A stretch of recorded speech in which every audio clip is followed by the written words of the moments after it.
النار هم فيها خالدون. صدق الله العظيم. سبحان ربك رب العزة عما يصفون وسلام على المرسلين والحمد لله رب العالمين.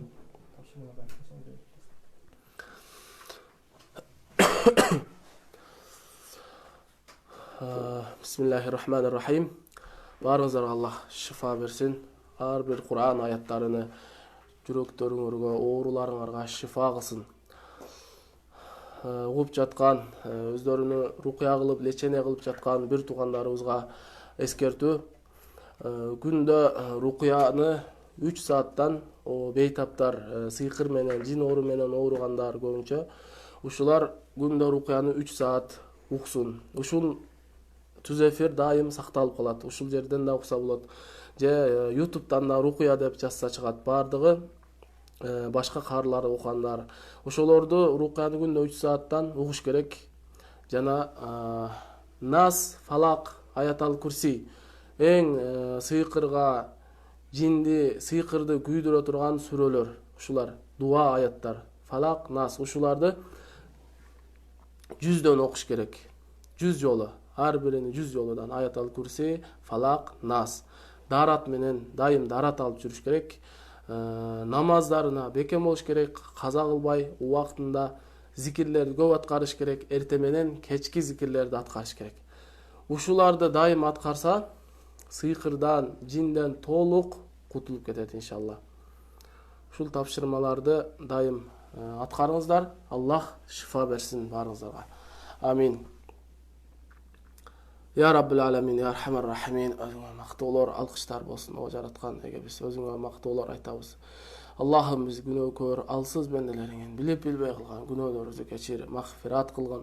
О жараткан эге биз өзүң бизди туура жолуңа башта, өзүң бизге хидаят, тавфик берген улуу сөздөрүң, улуу Кур'ан-ы Керим аяттарын бул бенделериңе, угуп жаткан бенделериңе шифа кылгын, жүрөктөрүнө нур кылгын, жашоолоруна хидаят кыл, ыймандарын күчөткүн. Аллахым ыйман менен жашап, ыйман менен өтүштү өзүң насип кылгын. Я Раббил Аламин, Аллахым жин шайтан, көз ачык, сыйкырчы бакшылардын жамандыгынан, алардын айла амал көйлүгүнөн өзүңөн коргоо сурайбыз. Аллахым бул бенделериңе көз ачыктар тараптан жасалган, жедирилген, ичирилген болобу ар кандай суфле, иксам жана башка түрлөрүн Кур'ан аяттары менен күйдүрүп жок кыл, батыл кылгын. Я Раббил Аламин, залым жиндердин зулумунан бул бенделери өзүң куткара көр. Аллахым биз сага гана муктажбыз, сенден гана жардам сурайбыз. Я Раббил Аламин, Я Архамар Рахимин. Үй бүлөлөрүнө, жашоолоруна тынчтык, береке бер. Я Раббил Аламин, Кур'ан нуру менен жүрөктөрүн нурлантыр. Кур'ан аяттарынын берекеси менен жашоолорун берекеге толдур. Я Раббил Аламин, дүйнө жана акыретте бизге жакшы неаматтарыңды насип кылгын. Аллахумма Я Раббил Аламин. Алхамдулиллахи Раббил Аламин. أستغفر الله وأتوب إليه يا أرحم الراحمين. اللهم رب الناس أذهب البأس واشف أنت الشافي لا شفاء إلا شفاءك شفاء لا يغادر سقما برحمتك يا أرحم الراحمين.